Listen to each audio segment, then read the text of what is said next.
अशी शिवरायाची कीर्ती, शब्दही पडती अपुरे अशी शिवरायाची कीर्ती, राजा शोभूनी दिशे जगती, अवघ्या जगाचा शिव छत्रपती, अवघ्या जगाचा शिव छत्रपती. नाव घेता ज्याचे अभिमानाने फुलते छाती, अरे नाव घेता ज्याचे अभिमानाने फुलते छाती, दैवत साऱ्या महाराष्ट्राचे राजे शिव छत्रपती, राजे शिव छत्रपती. ज्या मातेने या मातीच्या संरक्षणासाठी छत्रपती शिवाजी महाराजांसारखा पुत्र घडवला, अशा राष्ट्रमाता राजमाता मासाहेब जिजाऊ ज्या पुत्राने आपल्या मातेच्या शिकवणीची शिदोरी त्यांच्या उपकारांच्या उधारी फेडण्यासाठी हिंदवी स्वराज्याची स्थापना केली, असे हिंदवी स्वराज्याचे संस्थापक छत्रपती शिवाजी महाराज यांना मानाचा मुजरा, मानाचा मुजरा, मानाचा मुजरा. आणि थोर मातांना व विचारवंतांना आणि समाज सुधारकांना मी वंदन करतो आणि येथे बसलेल्या सर्वांना शिवजयंतीच्या हार्दिक हार्दिक शुभेच्छा. शिवाजी हा शब्द कधी उलटा वाचला आहे का? जीवाशी असा शब्द तयार होतो. जो आयुष्यभर जीवाशी खेळला तो शिवाजी. परस्त्रीला एकमेव आई मानणारा एकमेव राजा म्हणजे शिवाजी. त्या राजाची आपण आज जयंती साजरी करतोय.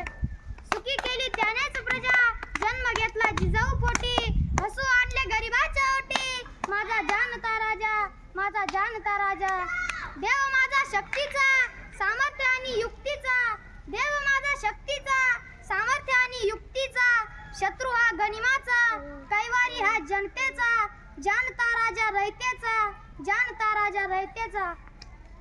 माझी जाऊना वाटत असे कुणाबाळाचं रक्षण व्हावं, रयतेचे राजे यावे, म्हणून माझी जाऊ शिवाई मातेला नमस्कारत. हे माते, मला असा एक पुत्र दे जो गोर गरिबांचे, दिन दुबळ्यांचे, कष्टकऱ्यांचे, शेतकऱ्यांचे राजे उभे करून आया बहिणी सुना बाळांना सुखात ठेवेल. दगडालाही पाझर फुटावे असे वातावरण तयार झाले आणि सन 19 फेब्रुवारी 1630 ला शिवनेरीवर शिवबाचा जन्म झाला. इतिहास विसरणारी माणसे इतिहास घडवू शकत नाही आणि इतिहास घडवणारी माणसे इतिहास विसरू शकत नाही. मराठ्यांचा इतिहास निरक्षरांनी लिहून ठेवावा, इतके तेजस्वी शिवाजी महाराजांचा इतिहास घडला. अंधार झाला की रात्र म्हणतात, अरे अंधार झाला की रात म्हणतात, तांदूळ शिजला की भात म्हणतात, तांदूळ शिजला की भात म्हणतात. आणि या महाराष्ट्रात राहून ज्याला छत्रपती शिवाजी महाराज माहित नाही त्याला गद्दाराची औलाद म्हणतात, त्याला गद्दाराची औलाद म्हणतात. पुरंदरच्या काळात शिवरायांनी जयसिंगास दिलेले 23 किल्ले अजून मोगलाकडे होते. त्यातलाच राजगडाच्या उत्तरेस असणारा कोंढाणा हा सरळ समोर शिवरायांच्या डोळ्यापुढे उभा होता. त्यावर फडकत असलेला औरंगजेबाचा झेंडा शिवाजी महाराजांना आणि माझी जाऊ साहेबांना दिसत होता. कोंढाणा काबीज करायचा होता. सर्व किल्ल्यांचे काम सर्व सरदारांवर सोपविले होते, पण कोंढाण्याचे काम शिवाजी महाराजांनी आपल्या हाती ठेवले होते. कोंढाण्यावर शिवाजी महाराजांनी माझी जाऊंची चर्चा चालली असताना कोंढाण्यावर दरवाजाचे पडदे सारून धिप्पाड देहाचा सरदार आपल्या मुलाच्या लग्नाचे मूळ घेऊन राजाकडे आला होता. तानाजी मालुसरे यांनी येताच आऊसाहेबाचे पाय धरले आणि महाराजांची गळाभेट घेतली. महाराज, तुमच्या पायाची धूळ जरा आमच्या घराला लागू द्यावी. रायबाच्या लग्नाचे निमंत्रण घेऊन आलोय आम्ही.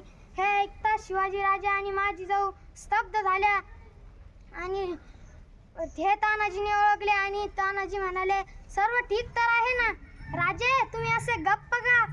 तेव्हा राजे म्हणतात, तानाजी, आम्हाला लग्नाला यायला जमणार नाही, कारण आम्ही कोंढाणा सर करण्यासाठी जाणार आहे. तानाजी म्हणतात, राजे, आम्ही असताना तुम्ही जाणार हे शक्य नाही. राजे म्हणाले, तुम्ही आधी रायबाचे लगीन आटपा, मग या. तानाजी म्हणाले, नाही राजे, आधी लगीन कोंढाण्याचे, मग लगीन रायबाचे. राजे नाही म्हणायचे आणि तानाजी काही केले ऐकण्यास तयार नव्हते. मग राजांनी तानाजीच्या हातात सर्व सूत्रे दिली. 500 मावळे घेऊन तानाजी कोंढाण्याकडे निघाले.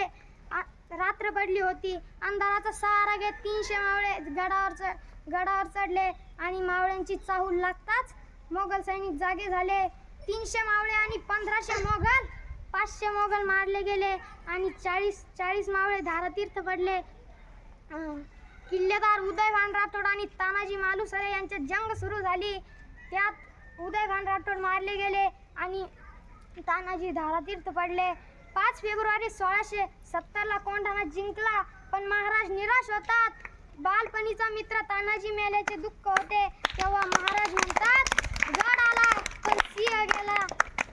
मग राजांनी स्वतः उमरठे गावी जाऊन राजाचे लग्न लावून दिले.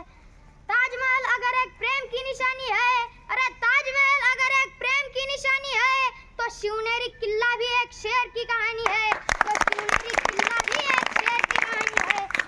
चंद्रशुद्ध पौर्णिमेचा दिवस होता. दिनांक 3 एप्रिल 1680ला तुम्हा आम्हा पशु पक्ष्यांचे राजे, शेतकऱ्यांचे राजे, गोर गरिबांचे राजे, दीन दुबळ्यांचे राजे 50व्या वर्षी सर्वांना सोडून गेले आणि रायगडावर दुःखाचा डोंगर कोसळला.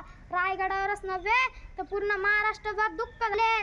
कसं असं कल्पना करा, आज आपण त्यांची 395वी जयंती साजरी करत असताना अंगाला